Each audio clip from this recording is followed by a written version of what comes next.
आ म्हणजे आत्मनी म्हणजे ईश्वर. दोन्ही तत्वाची चिंता फार वेळ झाली ते आई करते. बिचारी आपला आशीर्वाद तुम्ही स्वतः का खऱ्या खऱ्या बाळाच्या दिशेला डोलते. मला त्या ठिकाणीवर प्रसन्नता दाखव तारणाच्या निर्माण आज खऱ्या अर्थानं मग लागतं तुझ्या देहात वावरतंय. नव्हे तर बालपणापासून संस्कार मी तुझ्यावर घडविले. तुझ्या देहात मला दिसू लागले.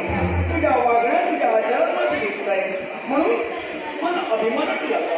पण बाळ आज नाही सर्वाधिक तुझे नसते. अर्थात आज तुझ्या बापाची प्रार्थना. पण तरी सुद्धा बाळ तुझ्या मातीमध्ये जबाबदारी द्यायची. आणि जरी तिच्या मातीत संकट निर्माण झाले कुणीतरी दानवीचं श्रीमंत करावं आणि स्त्रियांच्या बाबतीत विचार केला त्यात स्त्रियांना अवैधतेसाठी मी जाणार आहे. पण त्यावेळी पराशक्ती मातेच्या भक्तीसाठी तिच्या आई जाणार आहे. आईच तुला संरक्षण करायचे आणि म्हणून आई सुने तुला त्या हिमगिरी पर्वतापर्यंत जावं लागणार.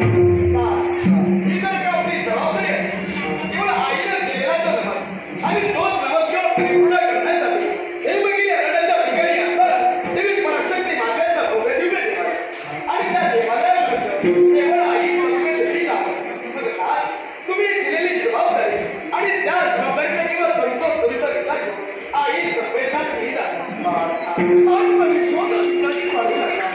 माझे गौतरी मला वाढ पूर्ण करत असे तर माझ्या पत्नीचा आणि तिचा एवढे संदेश घेऊन